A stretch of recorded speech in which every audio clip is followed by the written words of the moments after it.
Hello, everyone. Welcome back to another episode of Podcast Demastered. I'm Chelsea, and I'm here with Wade as always, and we are back for more X-Men. We are really getting close to the end now. This is our penultimate X-Men Krakoa Era episode. Mm-hmm. We have one more after this. Yes. And so there's just a lot going on, as there always is in all the X-Men storylines, but the X-Men storylines have really branched out to really include a lot more of the Avengers and just other characters we may have not seen in a while. But these are all these stories, so our last episode we talked about the really big thing that happened, which was at the Hellfire Gala. The whole Orcus's plan was fully put into action. There was a lot of mutant deaths, a lot of the big deal with Professor X essentially feeling forced to send all the mutants away through the gates, and we're essentially trying to figure out what mutants are still alive at this point. Where did these mutants go that went through the gate? A lot of people think they died. A lot of people think they're still alive somewhere. So everybody's essentially an X-Men at this point, just trying to pick up the pieces and carry on and avenge, essentially. Essentially, yeah. Mm-hmm. Yeah. So the first story we're going to cover is so a lot of these characters end up having almost their own little mini series. So we kind of see either what happened to them or just... Yeah, it's how things were released after the Hellfire Gala is really weird because all the main books stopped apart from the big three, Immortal X-Men, X-Men, and Uncanny, or not Uncanny, X-Men Red. Mm-hmm. They kind of keep going eventually, but we get all of these mini-series of all of the scattered mutants after Hellfire Gala, and they all tell their own stories with their own characters. But we're going to talk about which ones were more entertaining or useful than others. Or we will quickly go through the ones that we feel were not as exciting. Yes. Oh, yes. Yes. And so the first one on our list is the Uncanny Spider-Man. Yes. No, this is not a Peter Parker book. This is not Spider-Man. This is Nightcrawler. Yes, this is Nightcrawler indeed, right after he had kind of gotten back to his true self essentially and has come to realize all the terrible things he had done under those spells with his adopted mother essentially and Orcus's plans. And so he's well, the best way I can repent essentially is by becoming a Spider-Man. With really bad puns. And Peter is yeah, that's fine. That's totally, yeah, that's cool. Whatever, you do what you want, buddy. One of my favorite things is because Peter's really not in it a whole lot. Mm-mm. He shows up here and there. But my favorite thing is when Peter does show up, he's always trying to ask Kurt about, the tail. Oh my gosh, because, yes. His tail is inside the suit and has his own special, tail on the suit. But Peter's just how did you get it in there? Yeah. He's why is it different colors? How? Yes. And Kurt just is absolutely ignores him every time. Yeah. Moving on. Heroics. Yeah. Mm-hmm. But he's not the only one who's obsessed with his tail. Oh no. Okay, yeah. So this book showcases some aspects of Kurt.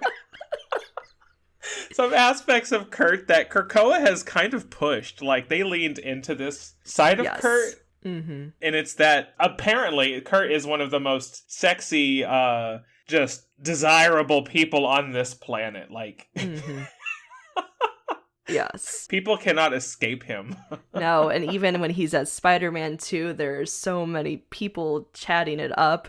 We get little blurbs in between the stories that are people posting online and stuff. Yeah. Mm-hmm. And be oh my gosh, he's so hot. That tail. Oh my gosh, who is he? I must see him. Or whatever. It's okay, chill. Well, it's not only online people are freaking out. We get this essentially a romance throughout in his entire story, where it's basically this game of cat and mouse because the Silver Sable is hired by Orcus to basically stop this new Spider-Man because they're we're pretty sure this Spider-Man is Nightcrawler and we said we didn't want mutants around, so it's such a thing because one of the big parts of this Kurt book is that people are who is this new Spider-Man? Like, oh my gosh. And Orcus is like, yeah, we're pretty sure. They don't make it public knowledge, really. But Orcus is like, we're pretty sure this is Nightcrawler, so we're going to hire somebody to go after him. But the rest of New York is just like constantly making a guess at who it is, and they're trying to name him. They're trying to give him a new Spider-Man name. Gosh, which is like one of my favorite things. Because they're like, what about Ghost Spider? He seems so creepy. And they're like, there's already a Ghost Spider. And it just kind of like, it turns into like, just like the kind of hate speech you would see on Twitter. It just kind of like goes on. And they're like, as per our official list, you guys need to refer to that before you come up with new names. They're like, it's too many people, spider people to keep track of. I mean, as someone who pulls like every Spider-Man book, yes, that is true. But because this is actually a Spider-Man book, it kind of means we have to have a Spider-Man villain in it, per se. So we have another subset of Orcus, and this part is run by Vulture. But let me clarify, it's Director Vulture now. It is. And you know what? Like, the last couple years in the Spider-Man books, Vulture has been a bit extra. Like, his last story that he was in, like, basically turned him into a flat-out murderer. He's like, I'm old, I'm tired, I'm done with this shit. I'm just gonna kill you. And he got all these people together, and Peter was like, wait, what? And it was a whole thing. So, yeah, and Vulture's just like, I'm sick of it. And so then, yeah, he gets hired by Orcus, which is like, wow, look at you, like, getting to use that doctor status. Yeah. That Spider-Man never acknowledges. But he is ruthless. Also, he's super racist in this one. Like, he goes full, like, anti-mutant, and it's like, whoa, okay, calm down. Yeah, because he basically ends up using, experiments on mutants and also utilizes the techno-organic virus, essentially, and is trying to turn mutants into hounds, which are, I guess, a new iteration of hounds, basically. Mutants that can track other mutants for them and are controlled by using the virus. It's wild.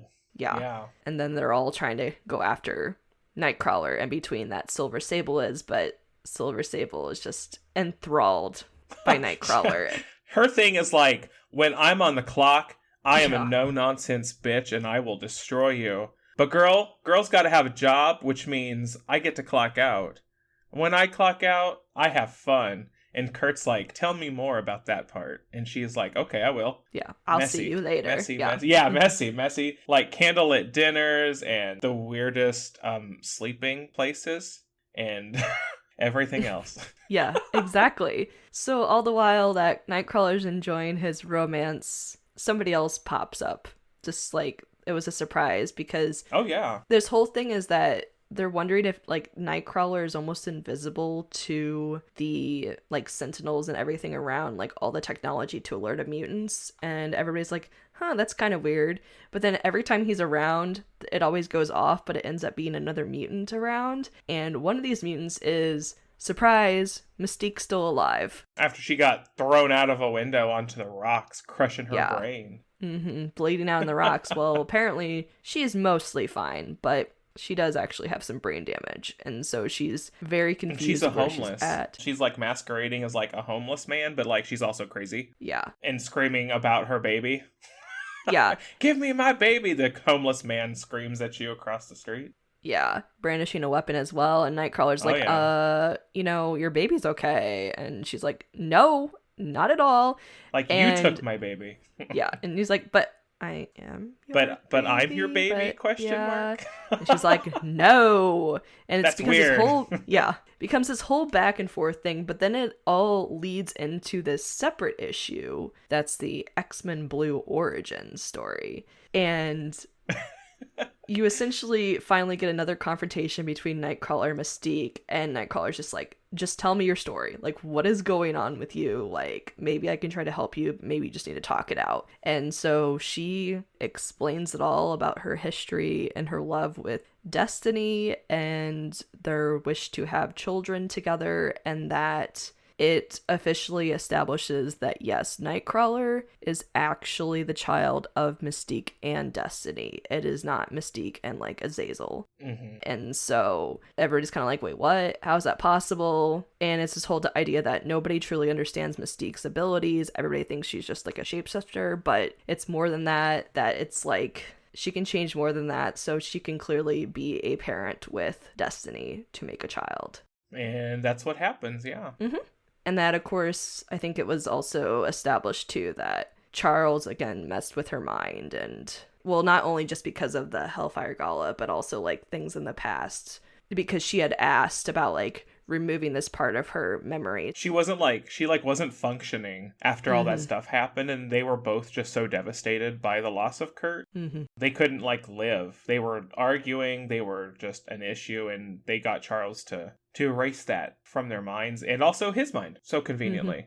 Like Charles didn't even remember. So, hey, look at that. Yeah, and so not only was Mystique's mind scrambled because of stuff at the Hellfire Gala, and then when she, like, smashed her head into the rocks, like, it almost unlocked this, like, block that Charles had put in her memory about this, and so her mind was just in a jumble, and then that's where this whole story, like, comes spilling out. So essentially, Nightcrawler is surprised but happy to, like, basically reconnect with Mystique again and be like, things will be okay, like, we can move forward together. I'm still here. Like, it's good, hopefully. And Orcus's little scheme fails. Silver Sable ends up kind of, like, outwitting them because basically Silver Sable, Mystique, and Nightcrawler join forces and kind of take down this little section of Orcus together. And Silver Sable's like, I'll see you later, Nightcrawler. You know. And then it ends with... So we've seen throughout this little story, this, like, little demon baby talking to Kurt. And it's been like... right, the demon. I forgot about this. Oh, God. One of his little, like... Because, like, these are things that have, like, existed. The little baby Nightcrawlers. I can't remember what they were called. They had a name. I don't remember. What sound does his teleporting make? Bamf. They're called Bamfs. Okay. They're called Bamfs. So, yeah, there's just, like, this weird Bamf following him around and, like... being an asshole to Kurt all the time. Yeah. But you actually find out it's real, and it's like it's an embodiment of what? Who? Of Legion. Of Legion. Yeah, it's like following Kurt around being an asshole, trying to get Kurt to like loosen up, basically. But also to protect him, because this part has been the one that's been shielding him from all of the like mutant scanners and stuff. And it's kind of further implied that this is not the only part of Legion that's close by to him, that Legion is essentially hiding kind of in Nightcrawler's heart / hope because of the whole hope sword thing and brandishing his hope everywhere type thing. But I guess that's where essentially Legion is hiding because he knew that was the best place for him to hide from Mother sense. Righteous and everything else. So we love Legion and Kurt standing. Good friends, yes. Yeah, so that kind of wraps up the Kurt storyline. He'll be back later. So then the next story we have is Astonishing Iceman, which when I heard there was going to be an Iceman mini, I was super excited because Krakoan Bobby was neat. He was cool. This book could have been a lot shorter at the end of the day, I think. And it's like, so he dies in the Hellfire Gala, and Nimrod hits him with like a cellular napalm, which burns Bobby like to his atomic core. Like melts him completely off the face of the earth. And poor Romeo gets to watch. That was rough. But basically, like, Romeo goes like around the world and just stumbles upon his Superman-esque ice palace in the Arctic. And so Romeo is an inhuman who has like super empathic powers, which are not explained great, but it works out really well for him here. But basically, so he goes into Bobby's old headquarters and is like, I can feel the love of Bobby in here, and like recreates Bobby with his love. I mean, that's really how it is. Yeah. And Bobby's like, wow, I'm alive. That's neat. Thanks, Romeo. I'm gonna go be a superhero. And Romeo's like, maybe you should chill because like, you got super murdered and Orcus is still looking for you.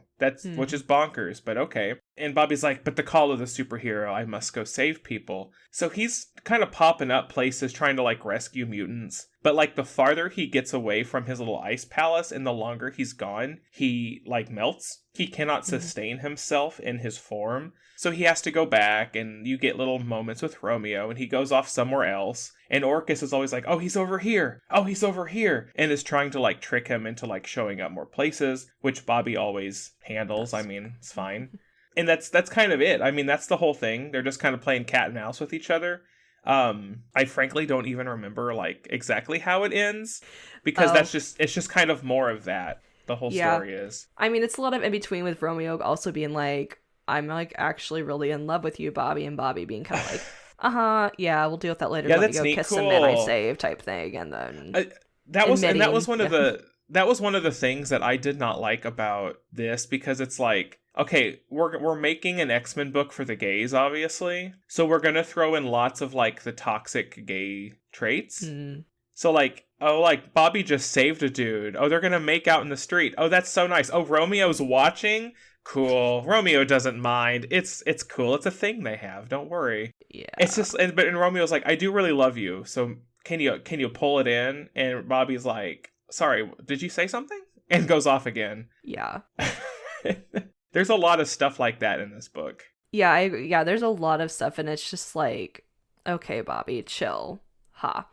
But you do get some in-betweens where he does actually, like, write a letter eventually to Romeo where he does admit that he's in love with him. But, like, we don't see that a lot, like, on the page. And I'm like, okay, well, we have, like, 5 issues of the story. I'm not really sure why we didn't see more of this. But the ending is essentially that Orcus realized, oh, well, there's parts of Bobby that must go somewhere, so we're going to track it to the actual source. And so they do go to his ice palace. And the guy's called Mr. Clean. And oh, right, that guy. And he's all like, he's basically going to do the same thing to Bobby that Nimrod does. But Bobby's like, I was ready for that this time. Yeah. But then they essentially both blow up together, and Romeo's kind of on his own. Actually, no, he's like with another man at the end.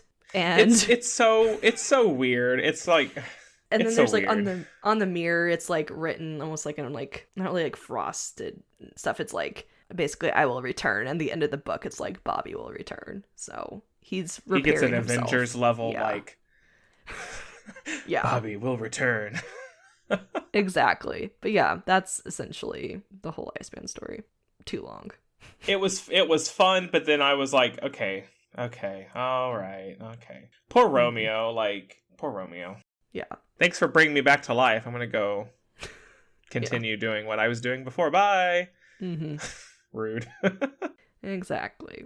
Okay. We have another story. This one, kind of a long time coming in a sense. We've seen with the whole like Children of the Vault situation. This gets its own little mini series, and the last we dealt with them was that Forge had kind of set up this whole thing because the Children of the Vault did escape, but then Forge, using the Krakoan technology, kind of put them in this like stasis thing to like kind of twist their minds to believe that they did take over Earth, but they're all just like asleep. Like they're still just they are still actively conquering and ruling Earth, but they're just sleeping. It's fine. Yeah.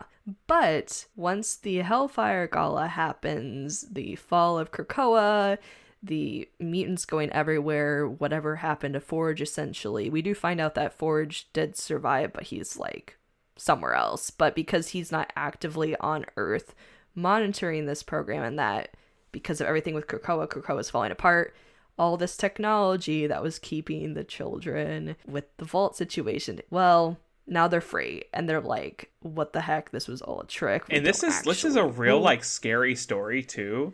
Like the whole situation with the children. I love how they wrote it. I feel like they might have like written themselves into a bit of a corner because they're so powerful now. It's like using Superman in DC. Well, you can't use Superman in every story because he just run up and grab a guy and toss him into space, you know? You have to nullify Superman somehow. Well, you have to nullify the children somehow. Or else game over for everybody because they're too powerful. But yeah, with Krakoa failing and that technology dying out, they do start to wake up. And they're not happy. No. They realize really fast what happened, and they're not happy about it. Yeah, and they're like, okay, well, now we have to actually start from square one and take over the world. And apparently there'd been a lot of infighting with the children, like, throughout their, like, thousands of years living about the best way to handle the takeover of Earth. And they're kind of going for the, quote, more peaceful version this time. We'll be their heroes or we'll be their villains. I mean, and it's a big 50-50 split on that throughout all the years of political scheming that they've had together. Yeah, so they kind of go this, like, hero route where they essentially put themselves in costumes and kind of help essentially save the like third world countries. They start with those people first. They build cities, give them food, help all these people around the world. What they do, like they are saving the world. And what they're doing is actually kind of cool. They're saving the homeless, they're saving the third world countries, farms, there's plentiful food, clean water. I mean, everything resource-wise, they have taken care of all of that, lifting people up so that they can support themselves, creating new cities, protections. I mean, it's just one thing after another. And the main characters of the story, you have Cable and Bishop. Mm-hmm. They're looking at this world that's changing. And it's kind of funny because at the beginning, they're just kind of like being real pissy about it. Mm-hmm. Which is fair because Forge was going to do something very, very similar at this Hellfire Gala where he was going to create the Krakoan like communities for the homeless. And he was going to do this too. But they're like, look at all the good that the children are doing, like, without even, like, trying, essentially. But they're also, like, pissy, because they're like, but they're the bad guys, and how dare they? And rah, rah, rah, we don't have proof of anything yet. We're just going to be mad about it. And but, of mad course, at each other. And mad at each other, because it's Cable and it's Bishop. We just can't have that. But, I mean, you do find out that perhaps there is something kind of shady going on. Yeah. And it kind of, well, they find out initially because Bishop kind of tells Cable about, like, I was almost, like, with them on everything. I was ready to start cheering them, essentially, in the streets. And Cable's like, that's odd. And so they look into it, and there's kind of essentially this, like, thought infection, essentially, or whatever. Just kind of it's really, it's like a brainwashing, like, super Inception kind of situation going on. And, like, was it, like, a viral thing? Like, it's literally just like a disease, like a virus that is implanting thoughts in them, essentially. Yeah. Something all like about that. Basically kind of forming a cult for them, become the future is kind of the whole vibe. And eventually it'll allow them to fully take control of everybody on Earth. And if they don't follow along with what the children want, everybody dies, or everybody does eventually die because they like transform. I think everybody was going to die eventually, like as a natural progression of this virus or something like that. Something terrible was going to happen to them. Yeah. So Cable and Bishop are like, yeah, no, we don't play with that. We're going to kill you. So they infiltrate all the good you're doing, vault. We have to stop it for good. And it's like, oh, bummer. Okay. Yeah. So essentially we just have our duo going into the vault, fighting all the children, fighting the technology. Although my favorite line is when Cable's like fighting them and stuff, and the children are like, we are the future. And Cable's essentially like, bruh, like, I'm from the future, but I didn't see you guys there. Yeah, but you're not there, so. Yeah. Burn. Burn. Yeah. Which I was like, oh, that's great. So Cable essentially is the one who basically saves everybody, because we've seen how he's been very particular about how he wants to essentially like be resurrected. And everybody thought it was weird that he wanted to keep like the techno-organic virus as a part of him. But he's like, I was saving this for a rainy day, and this is that rainy day. And he basically uses the virus to infiltrate everything in the vault because it's all technology, and somehow, because he has that control over it, he takes it all over and the children lose. And Cable's like, well, I'm not really going to kill you, but I don't want to see you guys ever again, so go away. Y'all just stay in your perfect little vault, just whatever, dude. And they're like, okay, I guess we will, until someday. Dun, dun, dun. Yeah. The children will always be back. Although I love that they moved the children into 616 because they were initially the ultimate universe, just like Miles Morales. They're one of the very few things that survived from that universe. And I am so happy that they did that because they have become excellent motivators for mutantdom. We'll say that. That's fair. And I'd love to have a book that's just them, like in the vault. But again, like, time moves so rapidly in there. Like, whatever, like, drama could be in that book really would not. A second later in the real world, that drama's over. So it's one of those things, it's like, it's got a lot of potential. Because a lot of the characters that they create are really, really neat. You get a lot of generations of that same character. Because, like, when a character, dies in the vault, they get reborn. But they get, like, enhanced and perfected more. But they're not the same person, but they are. It's really weird. Maybe that's why they haven't done a book, because it's just complicated. It's just crazy, yeah. I don't know, it's possible. They'll make a book about anything, so... You're right. You're right. Yeah. So we'll move on to Dark X-Men. Dark X-Men. Which was kind of a fun little crazy one. This is essentially like Maddie's book with her Limbo Embassy, which the Limbo Embassy is still like acknowledged as an embassy, a place where people can come be. And so Maddie's just been collecting all the misfits around the world essentially. And then that now, because this is after the Hellfire Gala, that is starting to include some mutants as well. And so we get kind of Maddie's own like X-Men team trying to her weird little X-Men team. Good lord. Yes. Oh my gosh. And so it's I don't really have words to explain this book, so go ahead. You keep going. Yeah. Well, because no, Maddie's really taken this whole like X-Men thing seriously. She's basically created her own like Cerebro as well. But it's her Mercy crown. You know, it has to be a crown for our queen. I mean, it looks really cool and super creepy. But she's going for it. She's like, I ain't putting less than 110% into this situation. Mm-hmm. So yeah, she's like, I've got this. And so we see her, she's like taken her ragtag team of mutants / like demons. But of course, the story also has to involve Orcus. Because Orcus is involved everywhere, and Orcus is hiring everybody. If you were like somewhat of a bad guy, Orcus is like, hey, you get your own team. You're we'll on let that you do whatever now. Yeah. And so this like subset of Orcus has like gone through like an alternate universe and picked up the Goblin Queen. But like this Goblin Queen, Maddie, is like full Goblin Queen, like she's full, like animal-ish, like. And they're like, okay, now we have our own Goblin Queen. We want you to like go deal with Maddie in our world. And she's like, haha, sure, I'll totally do what you want. And so we have like Maddie versus Maddie essentially. But this alternate version, Goblin Queen, is like, well, you know, I kind of hate everybody, but I don't really hate myself per se. So like, you want to rule the world with me? And Maddie's like, you know, maybe. Let me think about that for a minute. And we get this moment essentially where, this is kind of like a throwback to like way back. We have Carmen, who's kind of a newer mutant. She was way back in the I can't remember what series that was initially. They were basically the like not real X-Men team, but they pretended all to be mutants. But then she ended up actually being a mutant. And that was the Last Children of the Atom book. Okay, that's what it was. Yes. And so her character has finally come around again. And so Maddie has taken Carmen under her wing throughout this whole little mini series.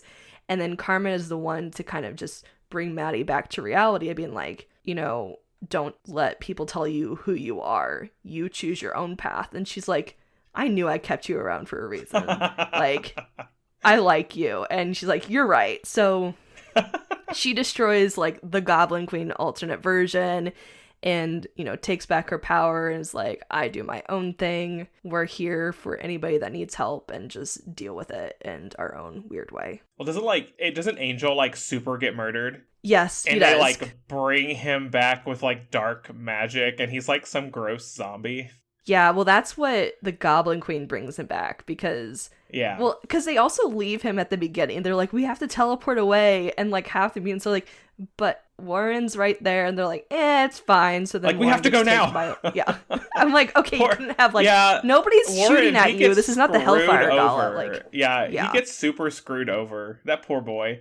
But this also, like, doesn't Havoc also kind of get screwed over? Like, doesn't he also get super murdered? Yeah, like, no, he is, like, on the brink of death / kind of past it, and Maddie's like, my boyfriend's not dying, I'm gonna use weird magic, and so he's kind of like a zombie, and everybody's kind of like, what is wrong with you, Havoc? Like, there's something weird about you. There's so much, like, judgment going on in this book, and it's like, what are all of you doing? What are you doing? Yeah.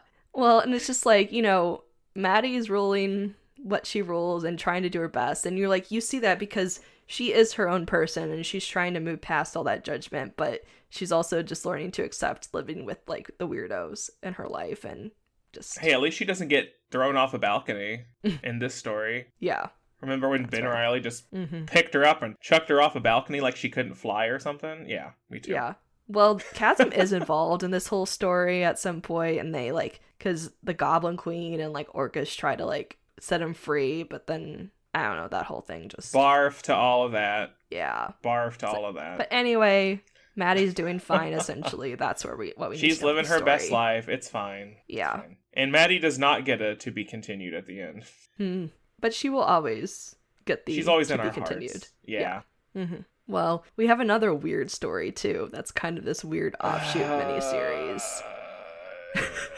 Yeah, so we so the next one is called Realm of X, and it's kind of like the weird continuation of like Knights of X, like Betsy's story. Without Betsy. Except there's no Betsy in it. Or Rachel. Or any of them. I mean, none of so at the Hellfire Gala, when everybody's being pushed through gates and everything else, and they're like, Magic, teleport people out. And Magic's like, oh god, I can't teleport people out because she was like, basically like poisoned with something ahead of time. So she could not, like, if anybody wanted out, they had to use the gates. Well, a group of girls wake up and they're in Otherworld. And so this story takes place in Otherworld, and they're trying to like save this Viking village essentially. It's in one of the I can't remember like realms. Like it's Thor Vanaheim. realms. Yeah, they're Vanaheim. So they're trying to like this realm is like dying. Like magic and life is like being drained out of it, and it's basically just going to like crumble. There is nothing. Nobody, like the Vanaheim people, they don't really have magic. They're just like poor people who work on farms, and they're just like, well, that was fun while it lasted. But then the girls show up and they're like, oh wait, we can kind of help, but magic can't help because she doesn't have her mutant powers. Yeah. She doesn't have her limbo magic. She doesn't have jack nothing. And she is super depressed about it. Yeah. Which honestly I thought was a little weird because I'm like, this girl can still fight. Like, she's like a warrior. Have you seen her sword? Like, are you kidding me? Yeah. I'm like, but she could also probably use any sword and be fine. But I'm like, I get that. Like, all the powers were a part of her, and that's how she's come to be. So basically, she's like the powerless one. And there's this whole thing, too, with this like weird prophecy and this land. And they're like, oh, you guys have come to fulfill the prophecy. Well, guess who's not in the prophecy? Magic. And so she's even feeling more of an outcast. She's even like, more, because every other girl is like listed in the prophecy. They like nail that real fast. And Magic's like sitting in a corner, just like, okay. Yeah. Like, I'm not important and I don't have powers. I've never felt this like this in my life. Which, preach, girl, I mean, you're Magic. Yeah. You don't ever get to feel like this. Yeah, it's such an interesting ragtag group, and it does become important to realize who did survive the gala, because one of those in particular is Typhoid Mary that's in this group.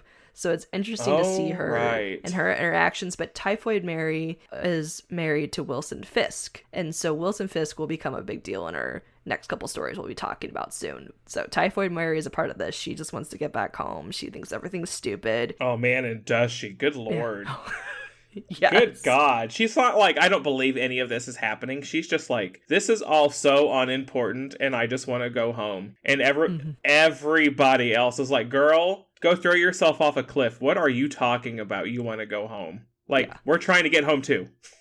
And she's like, well, you're not trying hard enough. Yeah, she's like being dainty on a couch. And she's like, life is so difficult. You're not working hard enough. Yeah. And everybody's like, seriously. So we also have Mirage, Marrow, Dust, and we also have this child or teenager, whatever age she actually is, and her name is Curse. And she is essentially what the story revolves around, kind of. Yeah, because they all come together, but then Curse, like, we get a lot of from her point of view. She has this power she can't control, and she thinks everything's her fault. She thinks she's the reason, like, that they're stuck there, but it's kind of like, well, if she hadn't done something, they technically probably would not be there, because she had kind of said she didn't want to go. She doesn't like following the rules. She doesn't like people telling her what to do. So when Charles was in her head, she was like, no, I don't want to go where Charles tells me to go. And because Magic's teleportation was on the fritz and not working properly, that's why they end up in Vanaheim. But Curse is like mad at everybody, doesn't believe that she's a help, doesn't believe that people like her, so she runs away, and the White Witch comes to her aid. This White Witch that everybody in Vanaheim is like, she's trouble, we're gonna have a war with her soon, we don't trust her. And you're like, this involves otherworld type things. Who else would this be? Oh, Saturnine back at it once again. And so she takes Curse. She's just jealous. Oh my gosh, she's jealous of everything. And so she basically takes Curse under her wing and is kind of like, there, child, I'm here for you. You're right. Everybody else hates you, but I love you. Mm-hmm. She's such a gaslighter. Oh my gosh. Yeah. And so it's essentially just a story of Saturnine just being bitter, wanting more power because she can't have everything that she wants. She got kicked out of the Citadel. By freaking Merlin of all people. And she's just whiny. She's like, I lost my war. I want more power. So let me just destroy another realm because, like, who needs this realm? Yeah. And so it's her manipulating Curse and then Magic being like, okay, well, everybody's part of some prophecy. I'm going to like go on my own, find myself and find this child. And she also realizes like because she needs to fight things along the way, she's like, well, I have no magic. And she's like, well, my time growing up, I do know about some type of magic, but I really shouldn't use it. And it's a dark magic that like a magic she can use in people's suffering. Or like it comes from people suffering essentially. And then everybody's like, what is wrong with Magic? Ooh, she's using bad magic. And Magic's like, that's all I have to use. Deal with it. Like, do you think I want to do this? They treat her so poorly this entire time. And then she's like, I know what I can do, so I'm going to do it. And they're just like, how dare you? And she's like, I'm just trying to be helpful. Yeah. And then, so essentially Magic tries to confront Curse, the child, and she's like, you tried to find me? Well, where were you all these other days? And Magic's like, I've been trying. There's magic blocking you. What do you think? And Curse is I have had to walk and use my feet, girl. What are you talking about? Yeah. And Curse is like, I don't like you. I don't believe you. And Magic's like, no, seriously. You're with like a sketchy woman. And she's like, oh crap, you're with Saturnine? Don't trust that lady. And Curse is like, no, you're mean. She's like a mother to me, basically. Blah, blah, blah. And then when Curse and Saturnine are by themselves, Curse is like, can I ask you some questions? Are you actually good? You have to tell me the truth. Are you a bad guy? Yeah.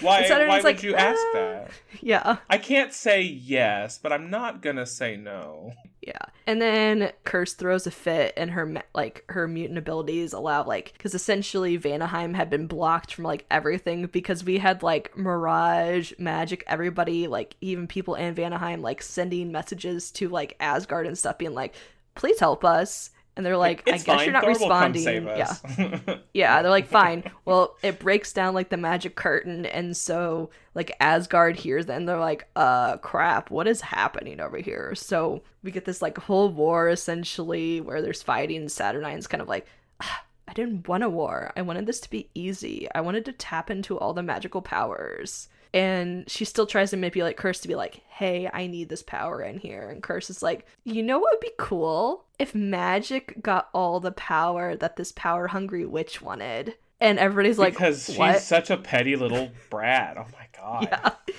And Magic's like, I didn't ask for this. Thanks a lot, kid.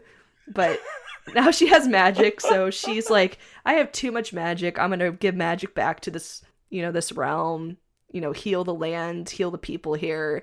And Saturnine's kind of like, you selfish, stupid little girl. And Magic's like, because I'm not power hungry like you. Whatever. Goodbye.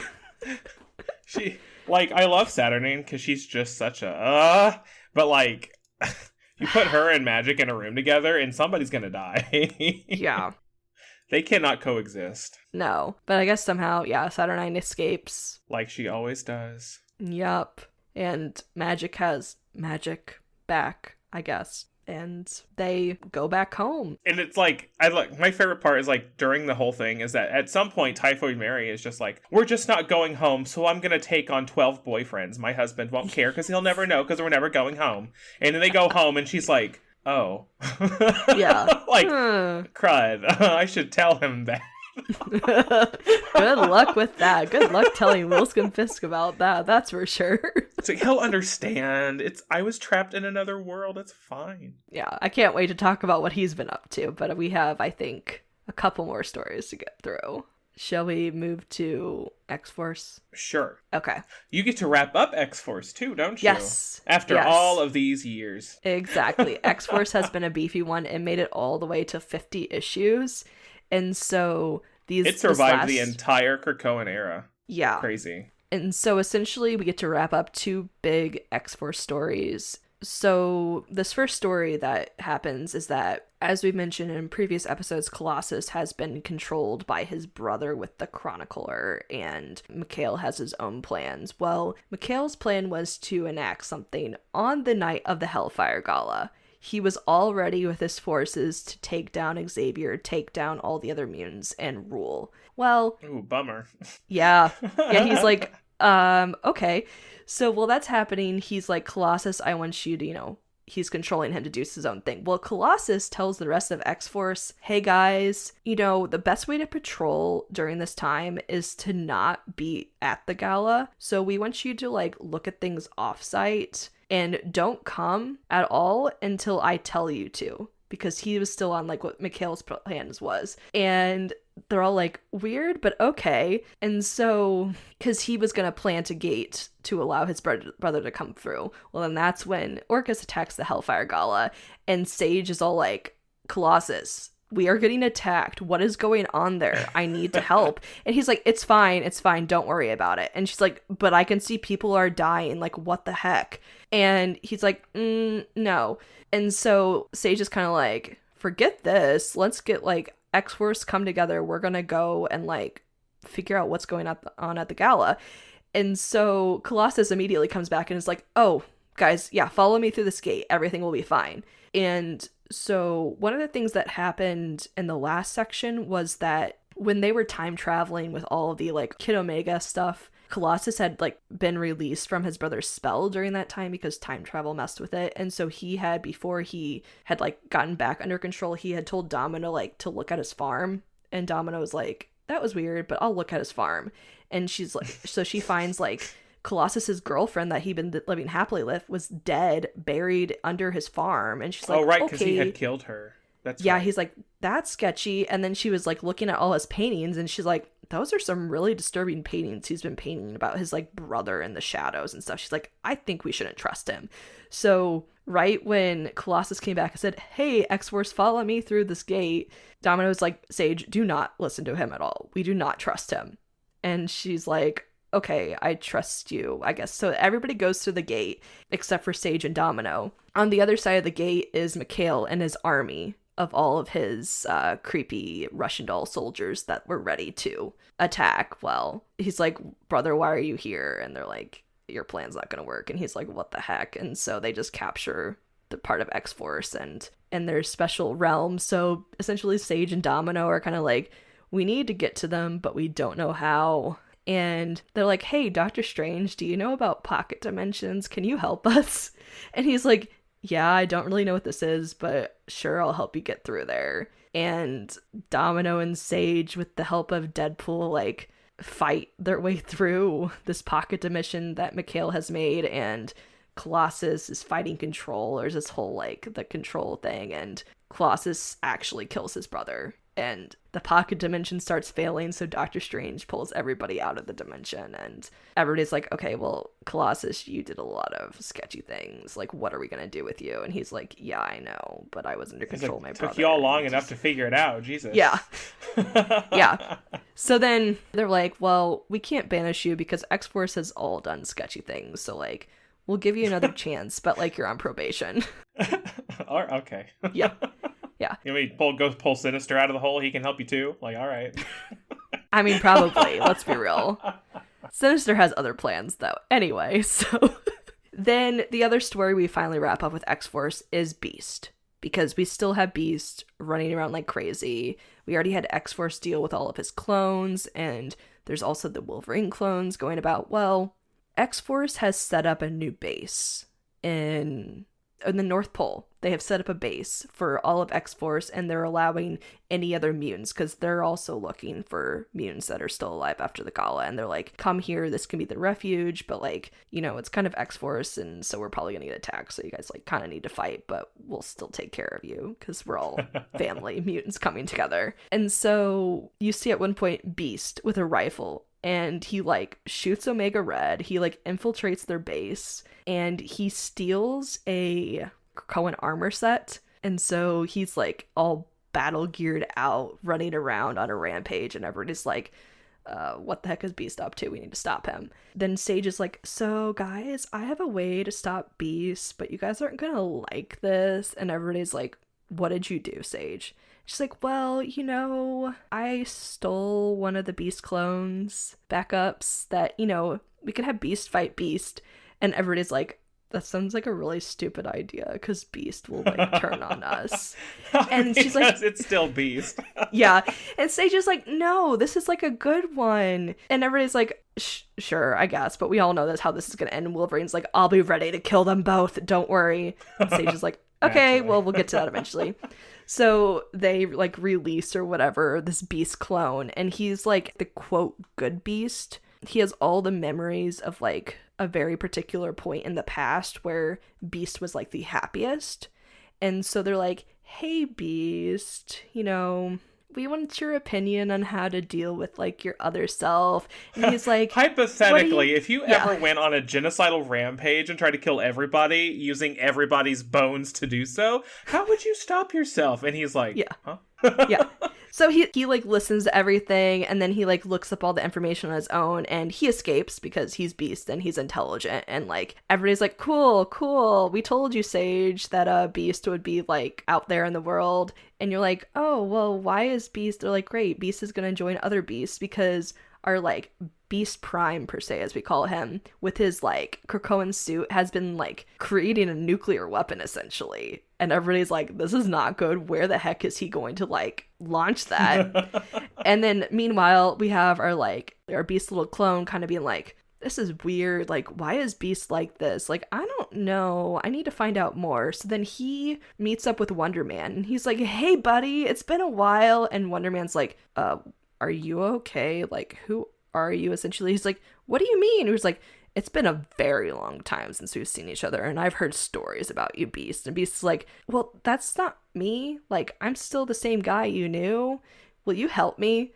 And Wonder Man's like, I don't fight anymore. Like, I'm like a pacifist. And he's like, well, that's okay. Can you just like be my buddy on this trip? And you're like, okay, sure. And so you have Wonder Man with this like Beast, and they're like kind of like back to being buddies or something. They have like this like long established past, I guess, of being really good friends or something. And so long established past, indeed. Yes. And then so we have Beast confronting Beast. Meanwhile, the rest of X-Force is going after both Beasts because they're like, we don't know what's happening. Just take down both Beasts. We'll just like ask questions. We'll deal with it later. It's fine. Yeah. Mm-hmm. And then Wonder Man's kind of like, guys, like, I think this Beast might be helpful. And they're like, I don't know about that. And then meanwhile, you have the two Beasts talking to each other, and like the Beast Prime is like, oh, thank you, myself. I'm glad you're here. You're the one I need to help with this. And other Beast is like, actually, I don't really like what you're doing. And Beast Prime is like, I don't think you understand. You're a child compared to what I am. I'm more experienced than you. Like, you don't understand what the world's like. And he's like, no, I do. I think you don't understand what the world is anymore. You don't understand that the world is about friendship, loyalty, and love, essentially. And those are the things that matter. And then Beast Prime is kind of like, anyway, I already launched the weapon, so, you know, good luck with that. And then Wonder Man in the middle of this is like, oh crap, like, I'm the one who can stop this weapon. And then you have both Beasts being like, don't do that because you're gonna die. And they're like, we're gonna do it for you. And Beast Prime is like, got this. And he's like, I believe in you guys. I'm gonna kill myself and sacrifice myself to save everybody. And so our original crazy Beast, I guess love wins in the end. And he found out what matters. At least he gets hit by a nuke, so, you know, it's fine. Yeah, so that stops that whole thing. And so we still have our like Beast clone. And they're like, I don't know, it's fine. So Beast goes to live with Wonder Man. That's what it says at the end. And they were just roommates. Aw. Exactly. Mm-hmm. That's sweet. Yep. Completely hetero, I'm sure. Totally. Totally. You know, yay for them, I guess. Yay for, I guess, new piece that might still be good. I guess we'll find out in the future, but yeah. So, and X-Force is like, okay, well, I guess we're done with the Beast, kind of. Let's just keep together and keep finding mutants to take care of. The end. Until Wolverine comes back in a little bit. Yeah. Well, Wolverine, I mean, until Sabretooth, I know, pops up, because Yeah. Wolverine was involved in this, but he has some things to take care of. Being harassed by Sabretooth, as always, so it's fine. Exactly. It's fine. Okay. So that's Crazy Okay. X-Force, 50 plus issues. Yeah, that's a big story wrapped up. Mm-hmm. Okay, so next we have X-Men Red, which has been a fantastic book, Mm-hmm. like, up to this point. It's so weird. Yeah. Because you're on Araco, like, Mars, with this new group of mutants. I mean, this new planet of mutants, really. Mm-hmm. And they're going through all of these things, and all this stuff is happening, and then they get destroyed by Thanos' grandpa, and it's a whole thing, and Storm is like, I'll be your queen, and they're like, okay. She's like, no, I'm not a queen. And they're like, okay. And... But still, you're our queen. And she's like, well, I said no, but... She's like, well, sure. And they're like, girl, you're always our queen. And she's like, preach that. Yes. But then it gets weird because then Genesis, who is Apocalypse's wife, she comes back and she's like, oh, you've made my mutants so weak. So I'm going to throw a war at them and we're going to get them back into shape and I'll take them from there. And you can go on do whatever you want. And Storm's like, no. And she's like, I'll just kill everybody. And Storm's like, oh God. And then a war starts. But then once the war starts, it's like, how do we fit a war into like 4 issues? Like a gigantic, and actually it's 2 wars really, because you have like Genesis versus Araco, but then Araco is in a civil war with itself over whether or not to fight Genesis or not. So they're fighting each other while also fighting Araco. It's like, okay, calm down. So every issue is like, here are the battle tactics for this war that's taking place. And then since the last issue, all of this stuff has happened, but don't worry about it, because we're just going to tell you about it. Now watch them fight. And then you get to watch them fight. And then in the next issue, they're like, all of these dramatic things happened since the last issue, but don't worry about it, because there's more fighting. And it's like, okay, but can I see the stuff? Can I see the other stuff, please? No, you can't. No, why would you ask that? Like, people are dying, like, off screen, and, like, really cool things are allegedly happening. It's like, but why can't I see that? I want to see that. Yeah, so it was really disappointing to me, because, we just, like, it has been such an interesting book this entire time, and then it was kind of like, I don't know, I was really struggling to get through this last part. Well, it's like, you're in the middle of the fall of X, and it's like, all of these things are happening, but now I need to, like, pay attention to X-Men Red, because, like, it's the end of this huge story. But it just seems way out there because all of these other, like, terribly mortal things are also happening elsewhere. So it's like, we need Storm over here, but Storm is also fighting wars in space. So it's... the ending is fine. Like, Storm beats Genesis, ? Well, specifically, destroys the staff that was Annihilation. Destroys the staff. That was the biggest deal. Mm-hmm. And Genesis is just like, oh, I'm being silly. Like, oh... An Apocalypse shows up, and he's just like, everybody just needs to calm down. And he's like, mutant magic is the way, and Storm's like, sure. Like, all right. I guess I'll help you. She's like, did you know I'm a goddess? Because I can do that too. And he's like, eh. He's like, I respect you, but I got the magic, girl.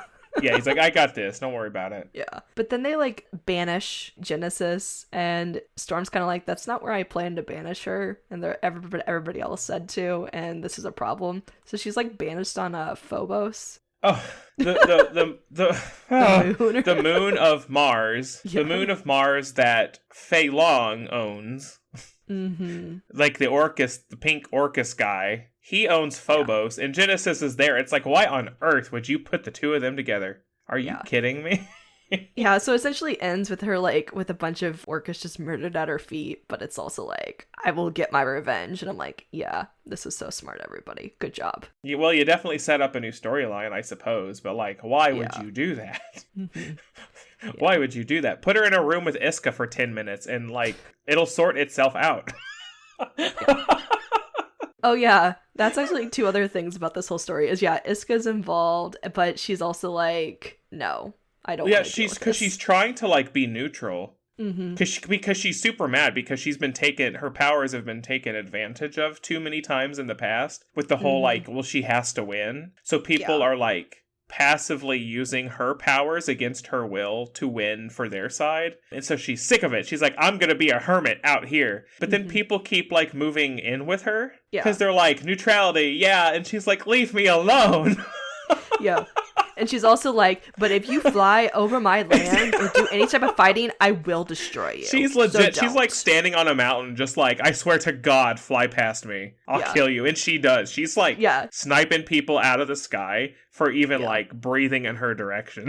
And she's like, I told you guys. You didn't listen. Now you should listen. I love Iska so much. Oh my gosh. Like, that was a pretty good part, but then we have to get the cringe, let's have island fight islands with, like, Storm brings to life an island, and then, oh my gosh. Well, it's like Genesis. The Arakan island, like Krakoa is an island, Arako is an island too. And the islands legitimately transform into, like, big earthy mechas, and they fight each other, and it's like, well, okay then, all right. And then at the end, they give each other a hug. They do. They become friends. Yeah, that's X-Men Red for you. Uh-huh.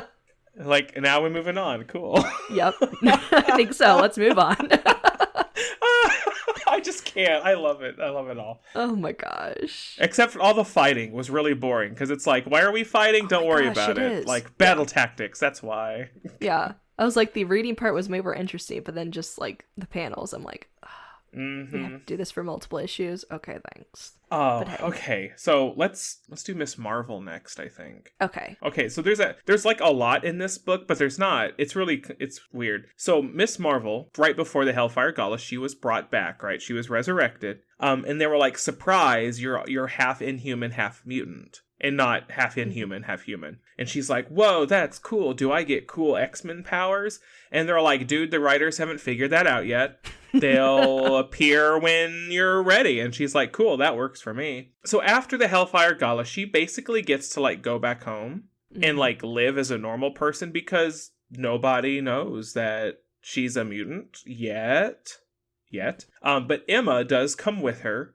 Because Kamala is like, okay, so like I died and there was a funeral and my family is grieved and they have moved on. Like, how on earth do you just snap your fingers and make that go away? And Emma's like, well, it's not fun, but there's a thing that we do. I will come with you to show you. And again, it's not going to be fun. You're not going to feel good about it, but you're just going to have to trust me, because we've all been through it. Probably 5 times. So she goes in as her new alter ego, Hazel. Emma, because Emma cannot be seen in public because she is a known mutant. So she goes in with Kamala, and of course her parents are like, what? But then Emma immediately like wipes their brain and kind of implants new memories, where Kamala was just like away for a little bit.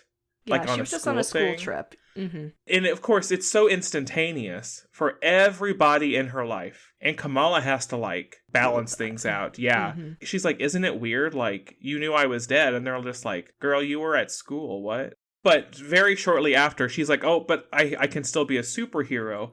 But she got her new X-Men outfit, right? So when she shows up in public the next time and is being Miss Marvel, people are commenting on her new outfit very quickly, because they see the big X. They're like, what? And she's like, yeah, dog, I'm a mutant now. And they're like, wait, that's not cool anymore. Kill her. And she's like, oh, okay. So her story is very much like, she's balancing the fact that, like, the world hates mutants, but they love Miss Marvel. But now that she's a mutant, they hate Miss Marvel because of the Orcus propaganda. They are just simply afraid of all mutants. Like, deathly terrified of any mutant ever. So even when she is actively saving people, literally grabbing them out of the clutches of death, they're, like, trying to, like, get away from her at the same time. And it's Miss Marvel. She's a kid, and that really bothers the heck out of her. Because she doesn't know how to, like... She's not Scott, she's not Cyclops about this, who can do the best thing and be spat on in the same exact moment and not even flinch. So that's kind of her story. She's in line with the mutant rebellion, who are like hiding underground. She wants to be a part of that, and they're just like, but girl, you have all of these things going for you, and especially if you want a secret identity, we just can't let you do it. Yeah. We can't let you do it. Well, I won't take no for an answer. So, so she definitely does things on her own, but she gets to go to she goes to a college program for a while. And terrifyingly, this new college program, it's like a summer thing, is being run by Orcus. Go figure. And they're taking classes, and they're some of them are like super anti-mutant classes, where they're legitimately spreading propaganda within the classroom, Mm-hmm. And it just absolutely, like, hurts Kamala's heart that her classmates are just so easily turned with a few words, you know? Mm-hmm. Yeah. But some of them do change their opinion in the end because she has to essentially ask them for help.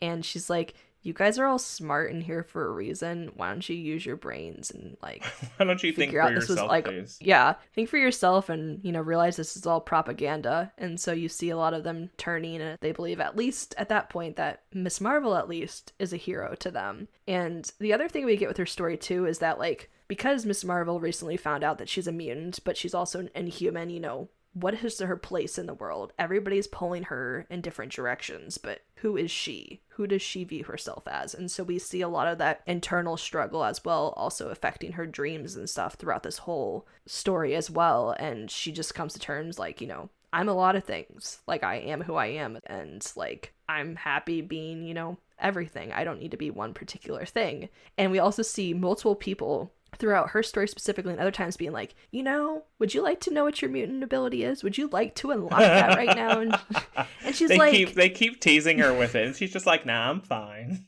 yeah, like, I'll handle it whenever it comes, but, like, I've got what I've got now, and, you know, I'm happy where I'm at, and I want to help people and help my fellow mutants. And so go Kamala. I love that for her. Go girl. I love that for her. Yes.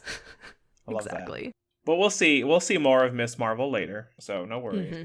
Yes. Okay. Here is our final little mini story here. Mm-hmm. Which is a bigger one. We've been kind of going from, like, meh to, like, a little more relevant to the major story. Mm-hmm. But now we're going to move on to the Uncanny Avengers. And the Uncanny Avengers is not necessarily a new group. The proper title for this group is actually the Unity Squad, which came about not a long time ago in comic book years, but it came about after the Avengers versus X-Men situation with the Phoenix and Hope, and especially after the X-Men versus Inhumans, when, you know, the Terrigen Mist was going throughout Earth and killing all the mutants. Mm-hmm. Captain America saw all of the division amongst, like, not just the heroes, but the world because of, like, who they were. So he put together an Avenger squad that was part human, part X-Men, part Inhuman. So they could, like, get along. But they were also a very public group. Like, they were not like X-Force doing stuff under the radar. They were in front of all of the cameras. See, look at all of these different people doing things together, showing unity, showing support and love for each other. Well, that team didn't end great. A lot of because of the X-Men Inhuman drama at the time. But with the way that, like, Orcus is headed and controlling the world, as far as, like, the spread of propaganda and information goes, he puts together the Unity Squad again to help kind of deter a lot of that. And the team is pretty good. I mean, Rogue is the first person he calls. Yeah. Because, you know, she was on the original team. Pietro was there. You're going to have to remind me of who all was there. It's Psylocke, Penance, and I guess Deadpool and Black Widow. Yep, that sounds right.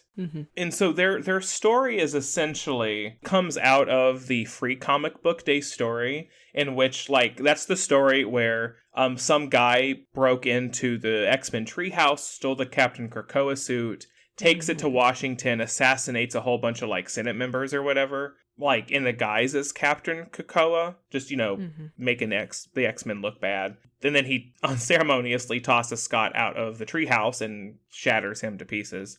Steve and Rogue are like, whoever this jerk is, we're going to find him and we're going to stop him. And so it's kind of, I mean, it's very propagandy. It's very Orcus. The person who is Captain Krakoa, they were like, hey, put together a team. You're going to lead the Brotherhood of Evil Mutants, essentially. But, like, you're the good guys. Yeah. Which, he knows, Captain Krakoa knows, of course, it's all propaganda. But the team that he gets, and it's quite a team. Like, oh, God. It's quite a team. But they do think they're actually, like, doing helping good for mutants.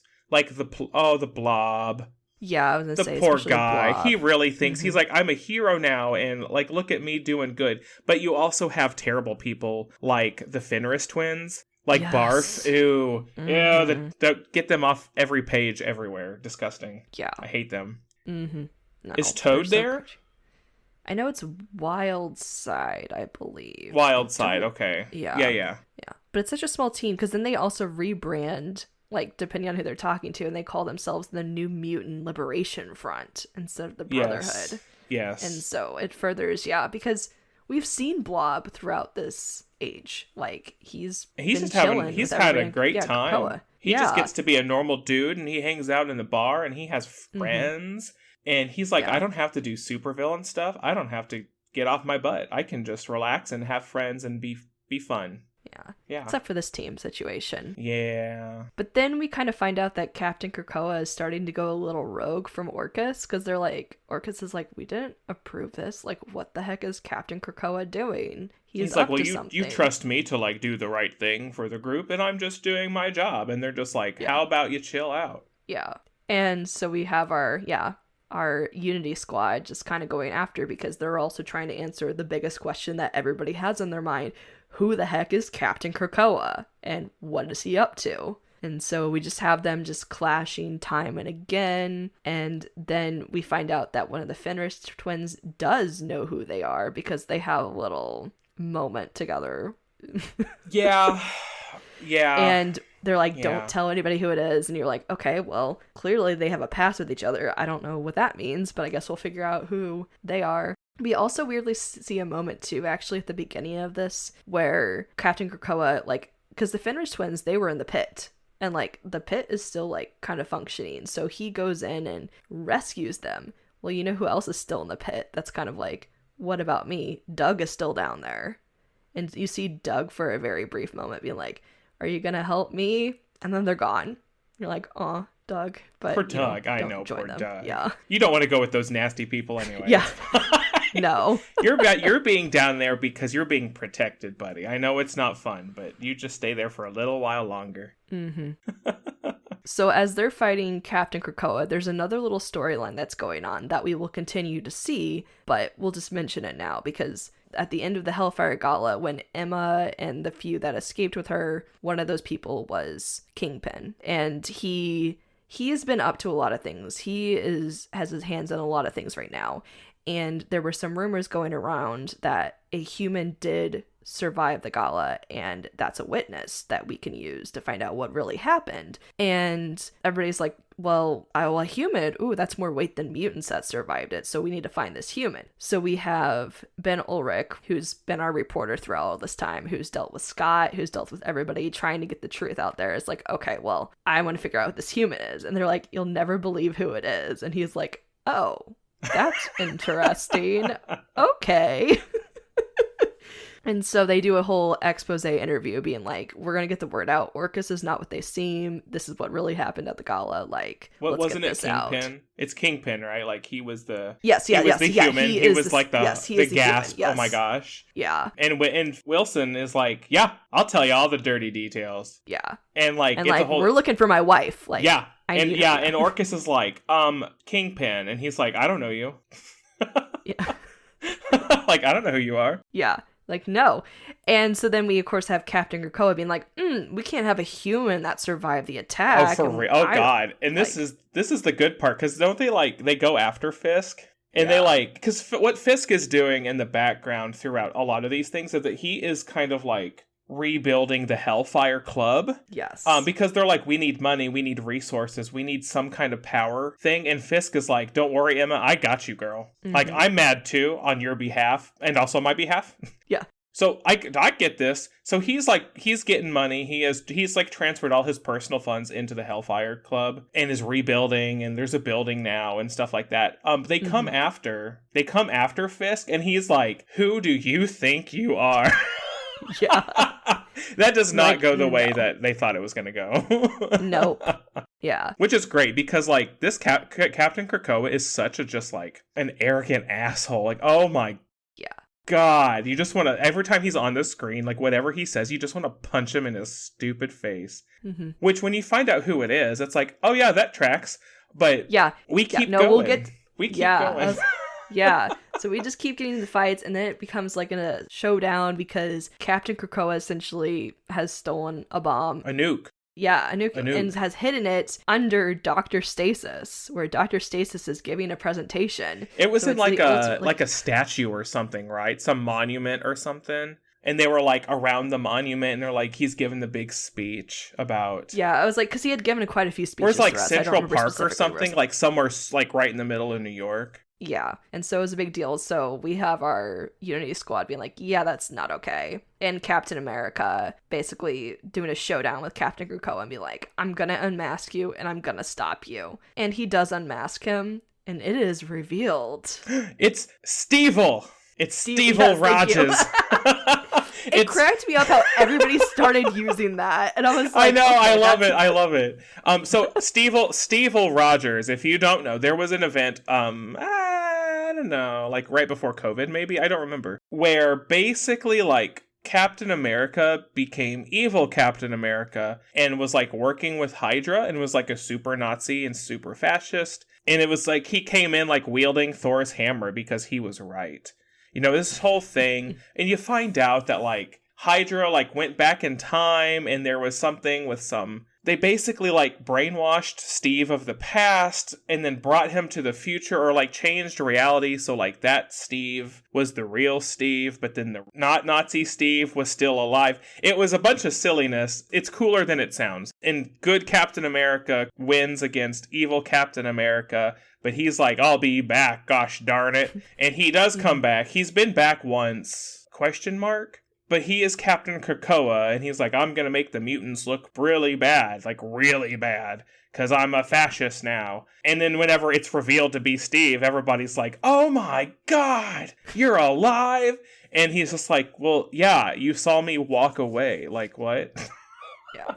And then it's kind of a note, too, about, like, it was actually, like, Selene that brought him back with Dr. Stasis. Yeah. And you're like, okay, we have our Unity Squad. They take down Captain Krakoa and his group, and Captain Krakoa, our Steve-ul, goes to jail. And then we see, like, not long after, like, you know, the justice system, I guess, is like, he was fine. He's cleared. Because like Orcus is like kind of running democracy. He got off scot-free. It goes out onto the steps and is basically like, yeah, I'm a big old nasty fascist, and whoever you are, I'm coming for you next, and America will be clean again. And everybody's like, yay! And like Steve is standing right there just like dumbfounded. There are a couple of people there's a couple of people in the crowd, and mainly because Deadpool was the one that threw something at Steve-ul, but yeah, most people are.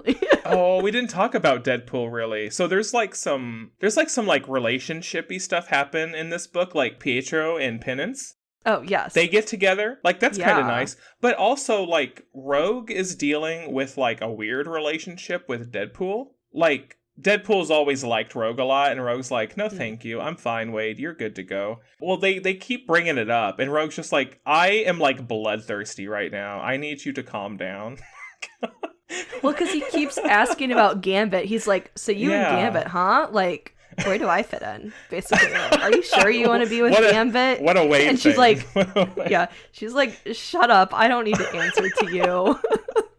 But in the end, though, so, like, they don't completely succeed with this whole nuke situation. Like, Rogue has to, like, pick it up and, like, jet across the country with it. Mm-hmm. But where she's headed, like, in, like, the desert or something, when she sets it down, she's not going to have enough time to completely escape the blast. Mm-hmm. But Deadpool was there, like, in the sand. They slingshot him over to, like, so that he can use her healing factor. And it's factor. I mean, what happened was bonkers, because, like, the bomb goes off and Rogue is, like, sitting, like, in the sand, and you just see her, like, deteriorating away. Like, her hair, her skin, her organs, and, like, her bony hand is, like, laying there, and then, like, Deadpool's hand comes out of the sand and holds it. So she's able to regenerate. I was like, okay, that was kind of nice. Like, aw.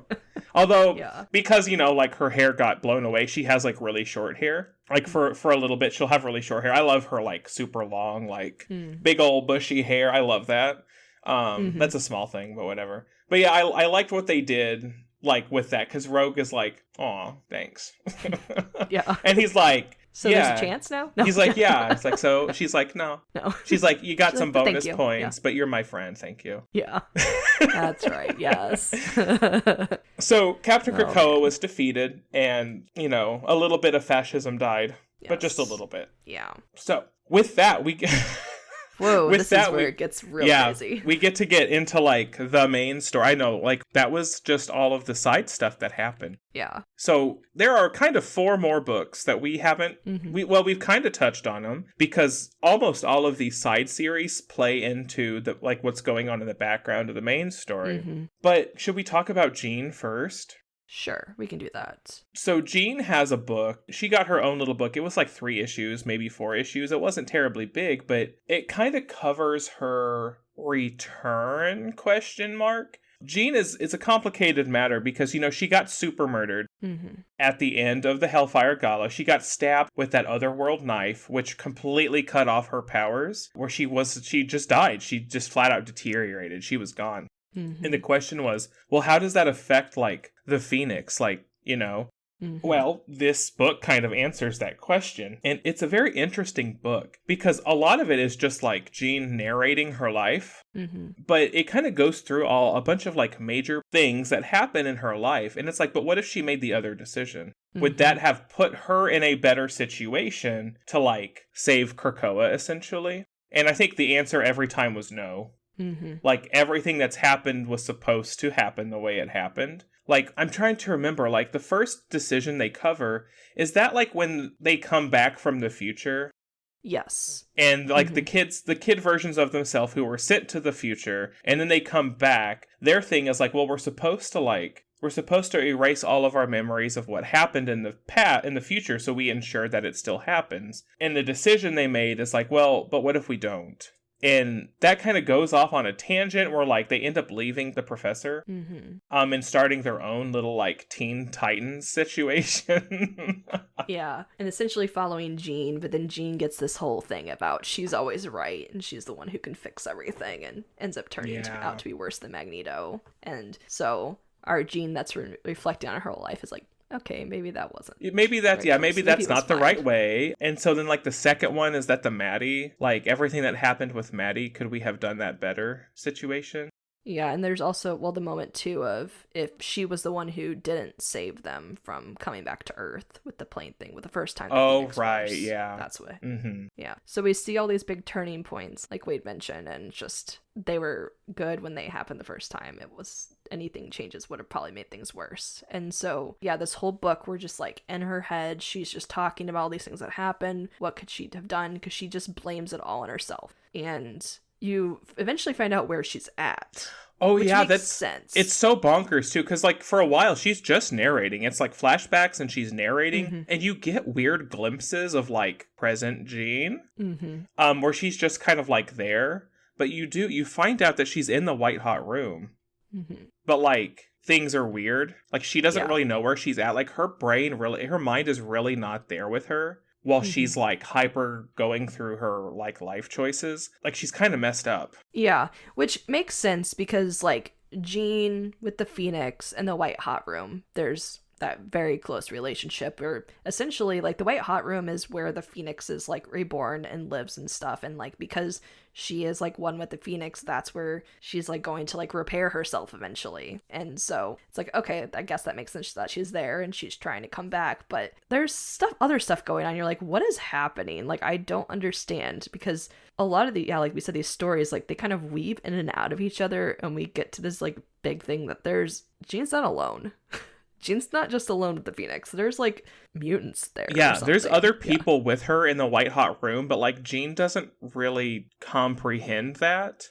No, and so we get these other stories where we find out who else is in the White Hot Room, and that they don't know they're in there at first. And it's kind of what happened to all those other mutants. Because, you know, that's been our big question after the Hellfire Gala. Like the millions of mutants that went through, and he was like, oh my god, they're all gone. Where did they go? Yeah. Well, they went to the White Hot Room. Yeah.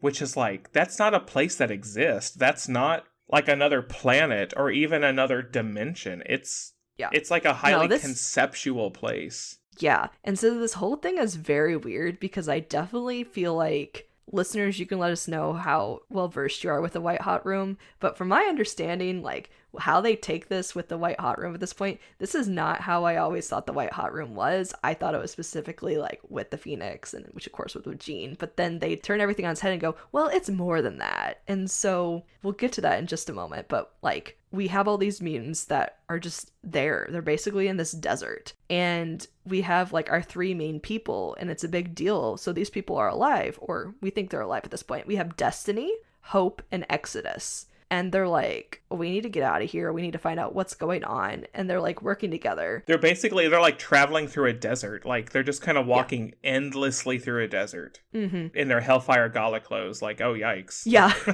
Yeah. So you have Hope going, of course I'm wearing this stupid outfit for this. Like I am very ill prepared for this with this outfit. Well, to be fair, she's like the most prepared because she's wearing some like really chill, like small white gown. And there's like other people in like gigantic mountains of clothing. Like, she's probably the best suited for this, honestly. Yeah. But it's so interesting because we kind of get this like team up between Destiny, Hope, and Exodus, but Destiny's kind of like, I don't feel like I have my abilities right now. I can't see a future. Yeah, she like I can't see anything. She tries to like, see, I don't know and what's she's happening. like, there's just nothing there. There's like, and Exodus is like, okay, well you're no help. I'll just leave you. And Hope's kind of like, I think we need Destiny. Let's all work together. And Exodus is like, you're right. Also, this is a desert. I see other mutants. I have found my purpose. I am the one who can lead us to the promised land. I am Mutant Jesus. And Hope's like, no, I'm Mutant Jesus. Yeah. And he's like, sure, you can help me, but I know how to do everything. And Destiny's like, oh my gosh. She's just kill me. I need to live. Yeah. And so essentially, yes, they travel through the desert. Exodus like finds water sources, uses his abilities. They keep collecting a bunch of mutants that are scattered across this desert. And they're like, okay, we're all together. We're going to survive. And Hope's like, I don't know how long we're going to survive though, because like, we're eventually going to get too tired and not going to be able to feed all these people. And Exodus is like, we will do it into our last breath. It'll be fine. And then they see somebody in the distance. Well, actually, two somebodies. They see like a freaky Logan clone attacking a woman, and they're like, oh no. And then the clone starts attacking, and they're like, okay, I don't know what this Wolverine is. Let's deal with it. And then this lady appears, and she's like, thank you so much for saving me. I know the right way through this. And everybody's like, well, why are you here, Mother Righteous? And she's like, oh, well, don't you know, like, you know, we all came through a gate. And they're like, but since when are you a mutant? And she's like, oh, you know, I've always been I've always a mutant. Been one. My mutant power is like I can breathe really long, you know, like it's so like mundane and whatever. Just don't worry about it. Magic Details. is better. I just, you know, I forget I have a mutant ability sometimes. It's fine.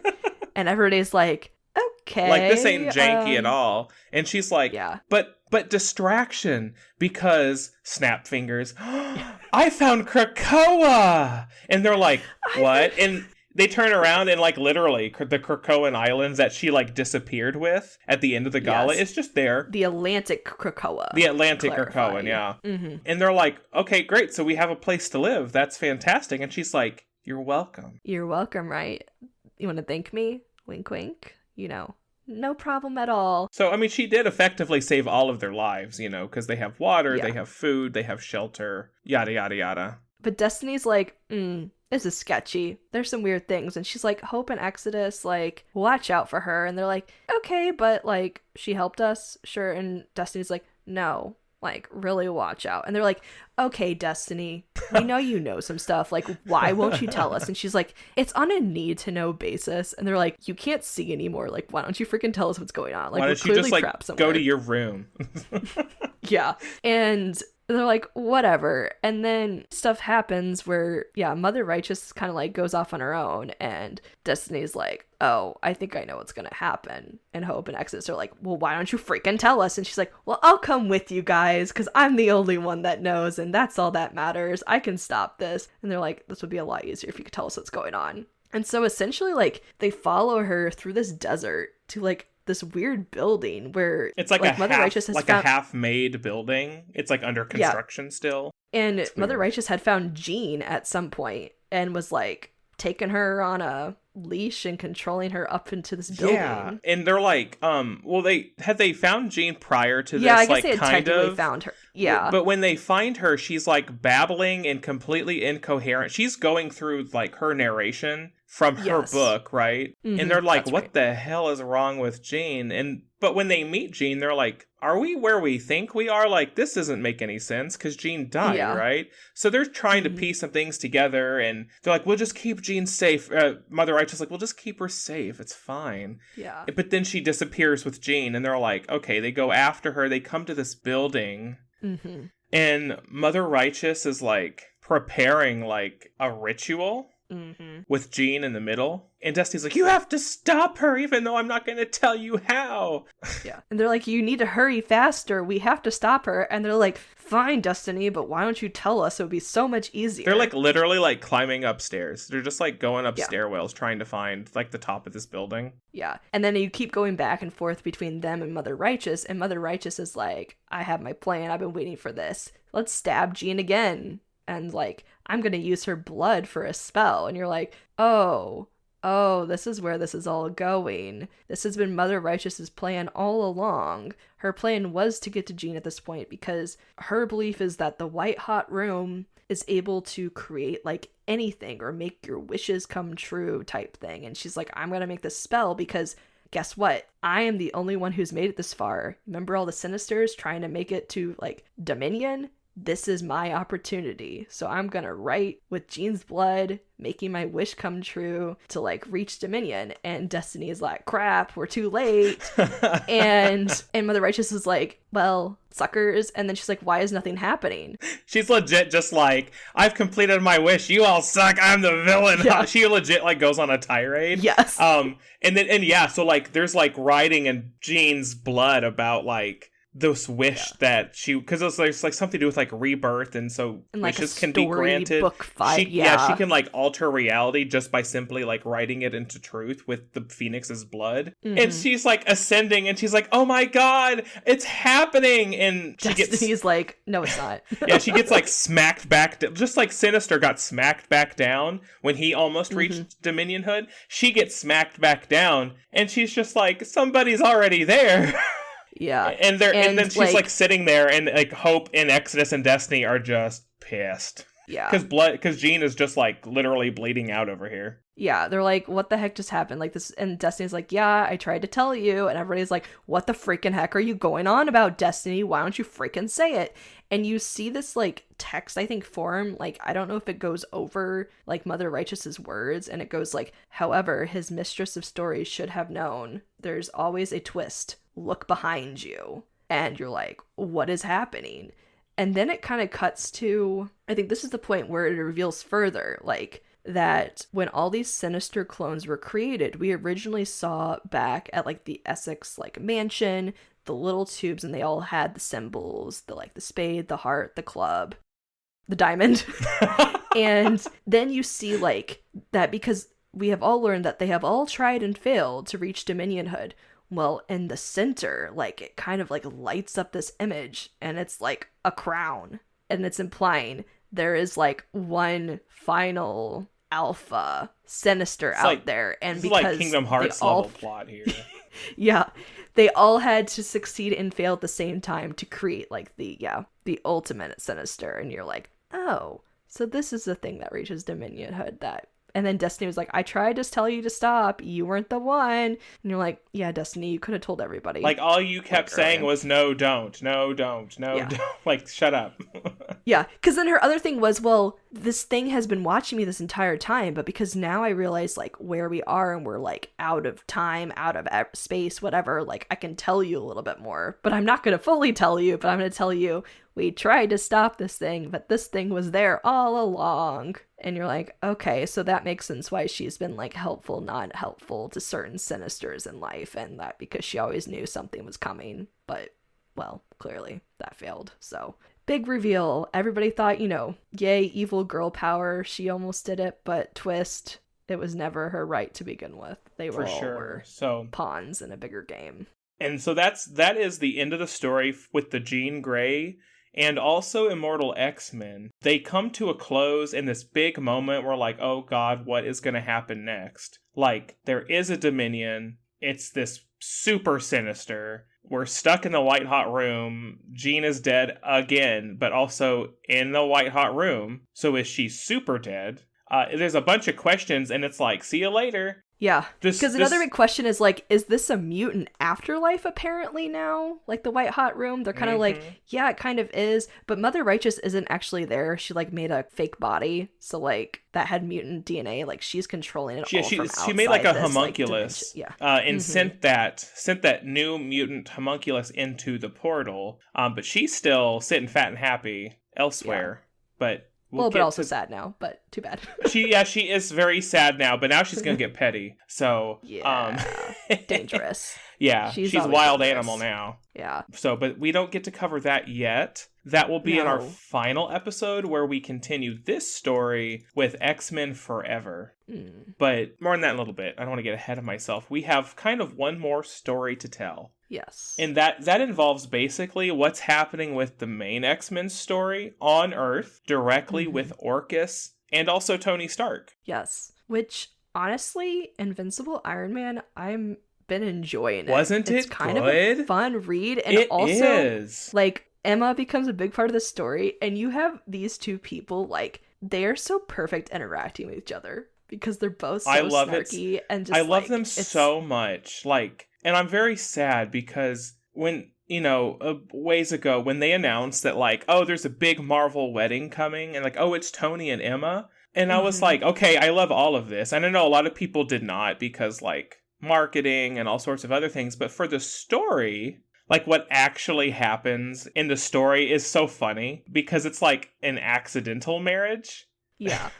But honestly, if it was a real marriage, it probably would be pretty great. I can't speak of things yet because that's later. But we can talk about it now of how they get into the situation. Yeah, so, and it's all because of the Hellfire Club. Like, Emma is kind of protecting Tony, and Tony is kind of protecting Emma.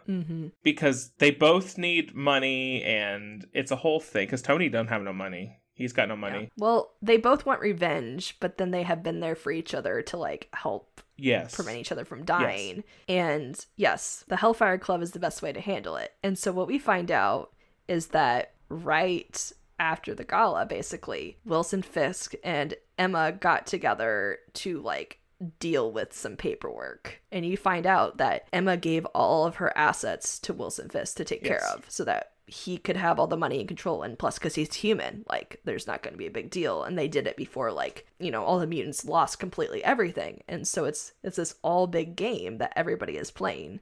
Well, Emma thinks, like, it's kind of like a good favor, like they're kind of on terms, and then Wilson is like, oh, you owe me big time, you're in my debt, like, you remember what you used to do for me, like, I will call on you at certain times, you're just gonna have to deal with it. And Emma's kind of like, crap, I guess I'll deal with that when that time comes. He would use Emma's powers for not great things. Yeah. And so, Tony Stark, he does need money because he doesn't have anything. He doesn't have anything eventually when the story really gets going at this point, because Fei Long owns his company, owns everything, which means he owns all of his suits. And Tony, to the world, only has one suit. He technically has two, but the one that, like, everybody sees him in, that's not his stealth suit. He's like, you need to return that to me or die. And so eventually Tony's like, well, I guess I need to give this up, but I need, like, stuff to make a better suit. And then he's like, well, I'll just take everything out of this suit and I'll just throw it at him on the floor and be like, he really does there's too. Oh my gosh. Your junky suit. And because Tony wants revenge on Fei Long, and also because Fei Long created these Stark Sentinels, so his name is on these Sentinels, and this Iron Man technology is used to hunt these mutants, and he's like, this is not what I signed up for ever. I hate this. I hate Fei Long himself. Like, this is not cool. Like, I want to stop him. And Emma is the one who, like, teams up with him and is like, perfect, because I freaking hate him too, because I freaking hate Orcus and I want them all to die. Emma's looking for a bloodbath and Tony's looking for an excuse. Yes. And they're like, let's make this work together. But the banter between them is just great because, oh my God, like, Tony is like trying to ham everything up and Emma's like, no. Like, boy, chill. Like, stop it. Like, I'm a proper lady. And he's like, okay, calm down. Miss fake British accent. Yes, because I was like, yeah, he helps her kind of more establish her like fake identity and like so that they can kind of interact in public. And Well, he had also he makes her a ring. yes, That like she puts the ring on, and it kind of transforms her in like a glamour of a different person. But it also completely masks her mutant DNA. But she also cannot use her powers. And if she tries to use her powers, the ring will fail, and they'll be Sentinels jumped on real fast. Yeah, because she's like public priority number one, essentially. Like Fei Long knows what he's doing; he's after her. Yeah. So she is Tony's assistant. Yes. And so Tony gets involved in this whole world with like the Hellfire Club, and because Fisk is in charge and like everybody needs his help now because Emma's like, well, we need to help, like use him to help us. He has my assets. And Tony's like, yeah, I need money. So then he becomes part of the Hellfire Club. And so we have this new Hellfire Club for Tony's like the Black King, isn't he? Yes. He's the Black King. Wilson's the White King. And Emma, she's the Black Queen, isn't she? Like she's not the White. At this... I don't remember. She's just like, I don't know. I think she's just still the assistant, but she probably calls herself whatever she wants to be called at this point. I mean, doesn't she always? Yeah, exactly. The title she deserves. Yeah, but Tony is like, I need to get in Fei Long's head. And Emma's like, oh, perfect. I do too, because I want to kill him. And he's like, no, I need all this information first before you do this. Please don't do this. And she's like, but I really want to, please. And so they keep setting up this like whole elaborate plot and everything. Like a fancy Hellfire party, stuff like that. Yeah, try to get to him. And then like, but Emma doesn't know at the time that he's there. And he's like, and she's like, crap, this is my opportunity. And so like Tony grabs her in another room and is like, no, you can't kill him right now. I still need this information. And she's like, but I really, really want to. He's right like, I'm gonna do it right now. Yeah, nobody's there. And so like she rips off the ring or like and throws it on the ground. And so Tony's like scrambling for it. They're in this like kind of side room. Fei Long opens the door and he's like, what's going on in here? And Tony's like down on his knee, like with Emma's hand, and he's like forcing the ring back on her hand before Fei Long walks in. So to Fei Long, it legit looks like Tony's proposing and putting a ring on her finger. Yeah, and Fei Long's like such a jerk. He's like, oh, like you're into the help, I see. And he's like, yeah, what of it? Sure am. Yeah, and Tony catches on real fast. And Emma in her head is like, I will burn this planet to the ground. Yeah. Like, don't you dare say these words to me, Tony. She's and like, Tony's I will kill you. Yeah. He's like, will you marry me? And she's like, yes, of course. I'm going to kill you. And then feel her heart stutter. Yeah. And then he's like, well, I guess we have to make this look good. And she's like, this will be the first and last time you ever touch me. And they like kiss. And you're like, oh and my Fei Long is in the background like, champagne, pop the bottles, like, oh my god, this is amazing. And Tony's like, I snap your neck, I swear to god. Yeah. And then he's like, oh, when's the wedding? And they're like, we're going to like Vegas now to get married. And he's like, right now. Am I invited? Please let me come. And Tony's like, absolutely not. Do not come near us at the wedding. But lo and behold, they rush off to Vegas for their shotgun wedding. And who walks through the door? Fei Long. And Emma's like, oh my gosh, our plan worked at this point. And because they have to use the ring, so she has to take it off for the vows and stuff to like officially get married. And so they use that time to enter Fei Long's mind and find what Tony had been looking for. Because a while back in this Iron Man story, Fei Long had bragged to Tony about, your dad left you stuff, but because I own your company, I own it, and I'm not going to tell you what it is. I don't feel like you need it. Yeah. And it brings up the whole thing that Howard Stark had heard about this mysterious, like, metal or like element essentially out there. And after talking with Emma's like, oh, you're talking about this. Yeah. And you're like, yeah, obviously it was leading to that. Okay, it's Mysterium. And he's like, can you get me some of that? And Emma's like, yeah, but hold on, let's finish up with Fei Long first. I'm gonna destroy him. And he's like, no, we can't let him know. Stop trying to destroy him. And she's like, fine, let's look into his past. And then Tony's like, yeah, everybody has daddy issues. Let's look into see what his family was like. And you find out why Fei Long hates mutants so much is that both of his parents were mutants. And he didn't have any powers, and so he always resented them for having abilities, and he didn't. But he was never treated poorly or anything as a child. They loved him, but he resented them. And then Emma's like, what a shame. And Tony's like, okay, that adds up. And Emma's like, can I destroy him now? And he's like, well, I don't know, it's up to you. And Emma's like, fine, I'll put his brain back together and we'll just make him forget this whole portion, but I'll get my revenge eventually. And Tony's like, okay, good, because now I can launch my plan. And she's like, okay. Like, and whatever. Like, it's for the good of everybody. And essentially, Tony is wanting to build, like, the ultimate suit. Like, he wants to destroy all of the Sentinels that was created with his technology, and he wants to bring Fei Long down. And the best way for them to do that is by using Mysterium. So he wants to build himself a whole suit, but he also wants more than that. He wants to use Mysterium for everything, because Mysterium is such this, like, ultimate metal, essentially, that can block out all these things that, like, will be nearly unstoppable. So he reaches out to Riri Williams, Ironheart, and is like, hey, I need your help. And she's like, who's this woman at Tony's house? Also, she's legit like, oh my gosh. Me. She's like, ew, I'm going to take you down with, like, my Mandarin rings and use telepathy on you. And Emma's like, how freaking dare you? Do not touch me. And Riri Williams is like, you're Emma Frost. Does Tony know that? Did he know he married Emma? And she's like, yes, idiot. He like, does. Get out of my head. I didn't play tricks. Yeah, like, stop it. I'm going to put you in your place. And then you have Tony going, oh, I forgot to tell them about, like, girl, each other. Stop. Ooh, what are you doing? Stop. But then Riri's like, oh yeah, I have the 10 rings of the Mandarin. Yeah. And Tony's like, okay, but really stop. Yeah. Like, calm down. I have a job for you off planet. See ya. Stop using those rings. Yeah. Like, you need to stop using those rings before, like, you go psycho. And she's like, yeah, dude, I can control these rings. And he's like, that's what the Mandarin said too. Okay.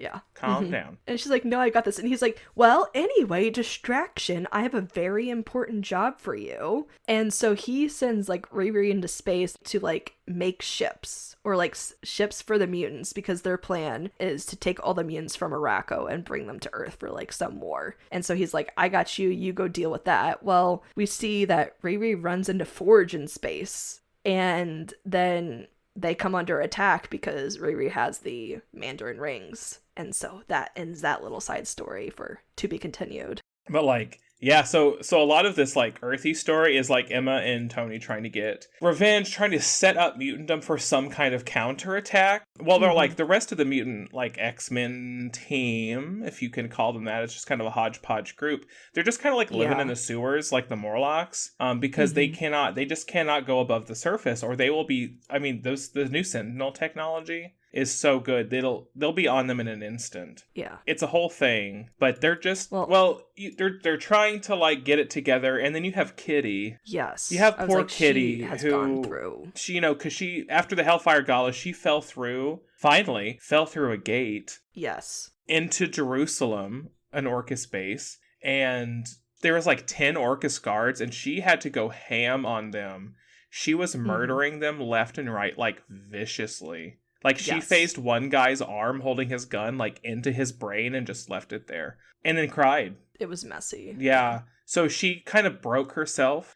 She kind of became her, like, old ninja self when she was trained by Ogun. And she's vicious, and she's like, I don't really care what you all are doing. I'll help if it's convenient to my plans. But please leave me alone. I don't want nothing about it. But what I am going to do is go kill Firestar. Yeah, which that meeting of them, because you're like, oh crap, because we as the readers know that Firestar is on their side, but nobody else does. And we're like, okay, well, Kate as Shadow Cat again is like very vicious, and we're like, this is not like, gonna end kill now and ask questions never. Yeah.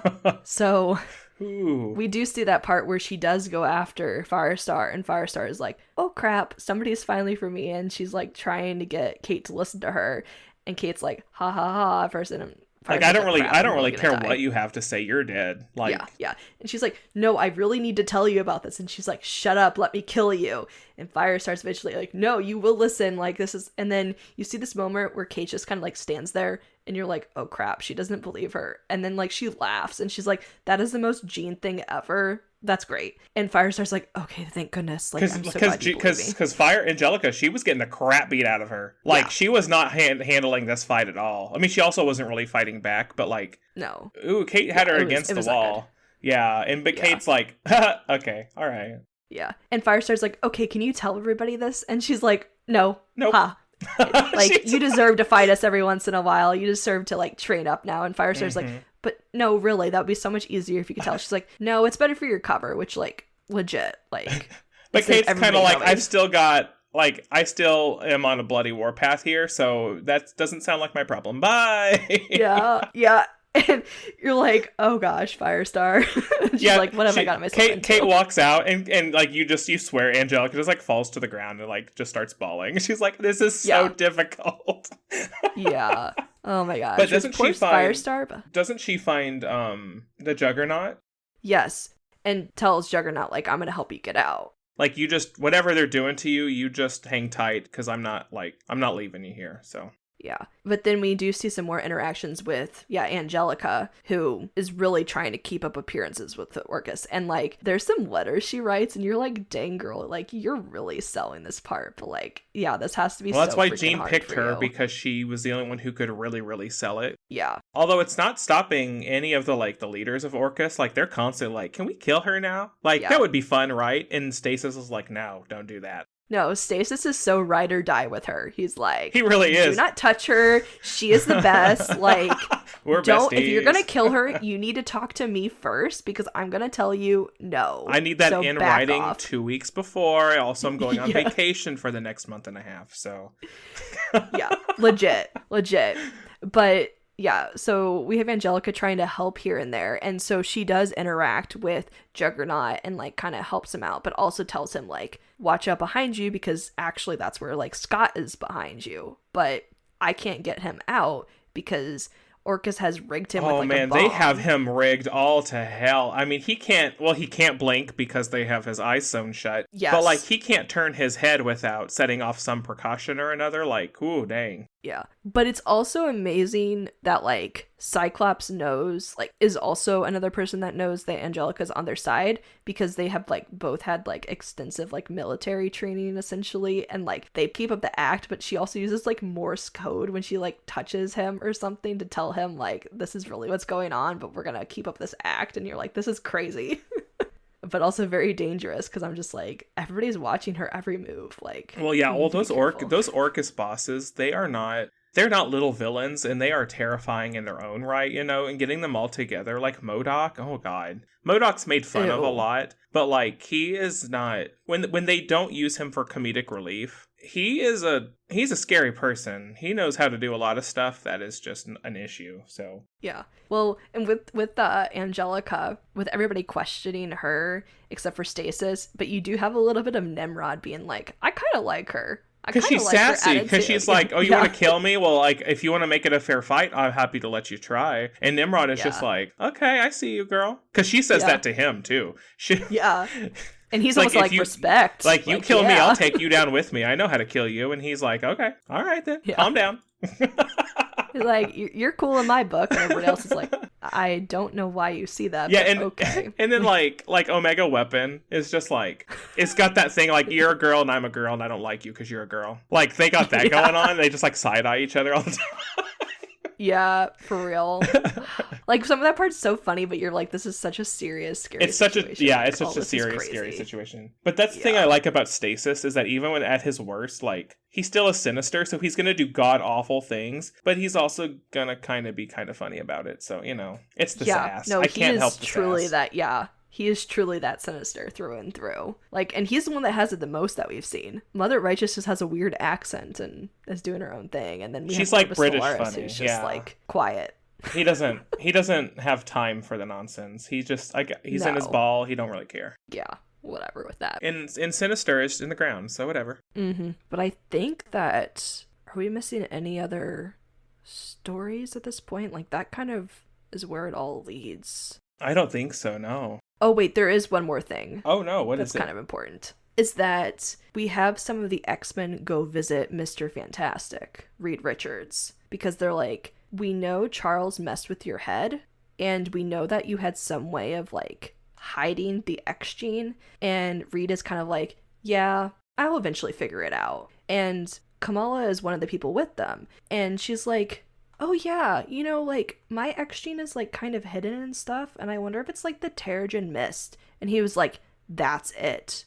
it's the Terrigen Mist. We need to use that. Like, it's lethal to some extent, but if you use less of it, you can hide the X gene. Because they're like, we need to hide ourselves from the Sentinels. And so they go to Reed to ask about this. And so this is another little tie-in for their greater plans, I'm sure, that they're putting into action in this final part. Oh, we'll just have to see, I guess, huh? Yes. But yes, I thought that was probably something important to mention. Yeah. I forgot about that. Yes. I know there's so many little like side tangents, so many characters doing so many things. For so many characters to have died, there's still a lot of characters that are not dead, doing a lot of things in this part. Mm-hmm. Yeah, from here on out, there's a couple like little side stories. Mm-hmm. We will continue. The main story from here on out is kind of a straight line. While we go from book to book to book to book to book, but it's all kind of telling the one kind of jumbled up, messy story. But there's a good few books still going on that leads us into the finale, which is in about a month, right? Yes. We have one more episode in between. Yes, we do. Yes, we will hit the finale. But we're almost there. Yeah. It's been an emotional roller coaster, that's for sure. So ending is only gonna get more crazy. And it's bonkers. Like, the end of any good X-Men story where it's just like constant chaos and what is happening here, and then like it's a lot of nonsense that leads into an ending that just makes you want to sit and just like have a good cry for a minute, and then you remember that oh yeah, X-Men is still happening and I can continue. Unlike me, I had to wait a good month or two before the next like X-Men like continued, like the new writer took over. But if Chelsea chooses to, she gets to hop straight in, and I'm just like, oh, jealous. Yeah, that is true. That's been the only, like, really major good thing with this whole thing is that I could just read them one right after the other. You didn't have to wait for anything. Yeah. But still crazy. Still a lot there. But, so much. Yeah. Good lord. But listeners, I think that'll do it for this week's episode. Like we said, we will continue the X-Men, not our next episode, but our episode after that. So be sure that you follow or subscribe wherever you listen to this podcast so you don't miss out on that episode or any future episodes. You can follow along with us on social media at PodDemastered. And once again, thanks so much for listening to this week's episode, and we hope you tune in to the next one. See ya. See ya.